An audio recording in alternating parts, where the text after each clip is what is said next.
தமிழக அரசியல்ல பணம் எப்பவுமே ஒரு பெரிய ரோல் ப்ளே பண்ணும். ஆனா இந்த 2026 சட்டமன்ற தேர்தல்ல ஒரு வேட்பாளரோட சொத்து விவரம் மொத்த தமிழ்நாட்டையுமே தலை சுத்த வச்சிருக்கு. ஆளுங்கட்சி முதலமைச்சர் இப்போ புதுசா அரசியலுக்கு வந்திருக்கிற தளபதி விஜய்னு எல்லாரையும் பின்னுக்கு தள்ளிட்டு ஒரு பெண் வேட்பாளர் நம்பர் 1 கோடீஸ்வரர் லிஸ்ட்ல முதலிடத்தை பிடிச்சிருக்காங்க. அவங்க கிட்ட இருக்கிற மொத்த சொத்து மதிப்பு 1000 கோடி கிடையாது. அவங்க குடும்பத்தோட சேர்த்தா 5000 கோடியையும் தாண்டுது. இவ்வளவு சொத்து இவங்களுக்கு எப்படி வந்தது? இவங்க பின்னாடி இருக்கிற அந்த லாட்டரி சாம்ராஜ்யம் என்ன? லால்குடி தொகுதியில இவங்க ஜெயிக்கிறது அவ்வளவு சுலபமா? இத பத்தி முழுசா இந்த வீடியோல பார்க்கலாம். இதுதான் இப்போ தேர்தல் களத்தோட ஹாட் டாபிக். முதல்ல இந்த லீமா ரோஸ் யாருன்னு தெரிஞ்சுப்போம். இவங்க வேற யாரும் இல்ல, இந்தியாவோட லாட்டரி கிங்னு சொல்லப்படுற சாண்டியாகோ மார்ட்டினோட மனைவி தான். இந்த தேர்தல்ல திருச்சி மாவட்டம் லால்குடி தொகுதியில அதிமுக வேட்பாளரா களமிறங்குறாங்க. இவங்க தாக்கல் செஞ்சிருக்கிற பிரமாண பத்திரத்துல இருக்கிற கணக்க கேட்டா நிஜமாவே நமக்கு ஷாக் ஆகும். லீமா ரோஸ் பேர்ல மட்டும் 139 கோடி ரூபாய் அசையும் சொத்துக்களும் அசையா சொத்துக்கள் 909 கோடி ரூபாயும் இருக்கு. அதாவது மொத்தம் 1041 கோடி ரூபாய் இவங்களோட தனிப்பட்ட சொத்து. ஆனா இங்க தான் ட்விஸ்ட் இருக்கு. இவங்க கணவர் சாண்டியாகோ மார்ட்டினோட சொத்து மதிப்பு மட்டும் 4000 கோடிக்கும் மேல இருக்கு. மொத்தமா இந்த குடும்பத்தோட சொத்து மதிப்பு 5300 கோடி ரூபாய அசால்ட்டா தாண்டுது. சரி, மத்த பெரிய தலைகளோட கம்பேர் பண்ணா இது எவ்வளவு பெரிய அமௌண்ட்னு உங்களுக்கு தெரியுமா? தமிழக முதலமைச்சர் ஸ்டாலின் அவரோட சொத்து மதிப்பா காட்டியிருக்கிறது வெறும் 3.3 கோடி ரூபாய் தான். அவரோட மனைவி துர்கா ஸ்டாலின் பெயர்ல 1.32 கோடி இருக்கு. ஆச்சரியமான விஷயம் என்னன்னா, முதலமைச்சர் ஸ்டாலின் பெயர்ல சொந்தமா ஒரு கார் கூட இல்லைன்னு கணக்கு காட்டியிருக்காங்க. இன்னொரு பக்கம் இந்த தேர்தல்ல ஒரு பெரிய எதிர்பார்ப்பு கிளப்பி இருக்கிற தமிழக வெற்றிக் கழக தலைவர் விஜய் அவரோட சொத்து மதிப்பை விட இந்த லீமா ரோஸோட சொத்து மதிப்பு பல மடங்கு அதிகம்.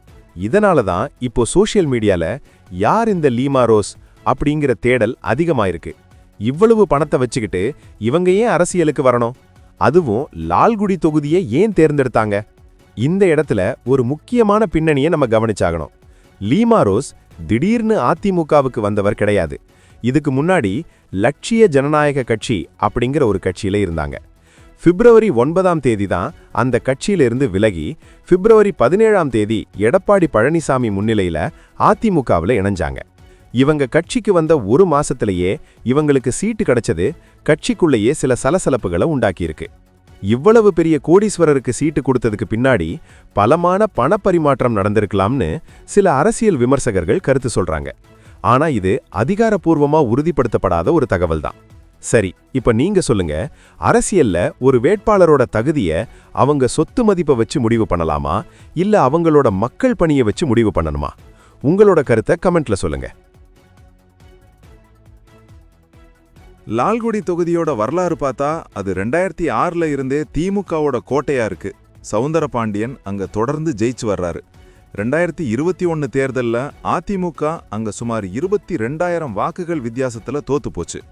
இப்போ அந்த கோட்டையை தகர்க்கணுங்கிறதுக்காக தான் அதிமுக ஒரு பவர்ஃபுல் வேட்பாளரை தேடி பிடிச்சிருக்கு. ஆனா அங்க போட்டி ரொம்ப பலமா இருக்கு. திமுகவோட பரிவாலால், நாதக வேட்பாளர் மதன், அப்புறம் தவைகா சார்பா நிக்கிற கூபா கிருஷ்ணன்னு ஒரு பெரிய போட்டியே இருக்கு. இதுல தேர்தல் ஆணையத்தோட டேட்டா படி பார்த்தா லால்குடி தொகுதியில லீமா ரோஸ் இறங்குறது ஒரு பணபலமா இல்ல மக்கள் பலமான்னு ஏப்ரல் 23ஆம் தேதி தான் தெரியும். இது மட்டும் இல்ல, இவங்களோட கணவர் மார்ட்டின் மேல ஏற்கனவே பல அமலாக்கத்துறை வழக்குகள் இருக்கிறதும் இப்போ பேசுபொருளாகி இருக்கு. முடிவா பார்த்தோம்னா இந்த 2026 தேர்தல் அப்படிங்கிறது வெறும் கட்சிக்கு இடையிலான மோதலா மட்டும் இல்லாம மிகப்பெரிய பொருளாதார பலம் கொண்டவங்களுக்கு இடையிலான போட்டியாகவும் மாறிடுச்சு. லீமா ரோஸோட இந்த 5000 கோடி ரூபாய் குடும்ப சொத்து மதிப்பு மற்ற வேட்பாளர்களுக்கு ஒரு பெரிய சவாலா இருக்கும்னு எதிர்பார்க்கப்படுது. அதே சமயம் மக்கள் வெறும் பணத்தை மட்டும் பார்த்து ஓட்டு போடுவாங்களா, இல்ல தொகுதியோட தேவைகளை யாரு பூர்த்தி செய்வாங்கன்னு பார்த்து ஓட்டு போடுவாங்களா அப்படிங்கிறது தான் இப்ப இருக்கிற $1 மில்லியன் கேள்வி. தேர்தல் ஆணையம் ஏப்ரல் 9ஆம் தேதி இறுதி வேட்பாளர் பட்டியலை வெளியிடும்போது இன்னும் பல சுவாரஸ்யமான தகவல்கள் வெளியாகும்னு எதிர்பார்க்கப்படுது. தமிழக அரசியலோட இந்த அதிரடி மாற்றங்களை பத்தி தெரிஞ்சுக்க நம்ம சேனலை ஃபாலோ பண்ணுங்க. காசு பணம் ஒரு பக்கம் இருந்தாலும் மக்களோட ஒரு ஓட்டு தான் யாரு ராஜான்னு தீர்மானிக்கும். நன்றி.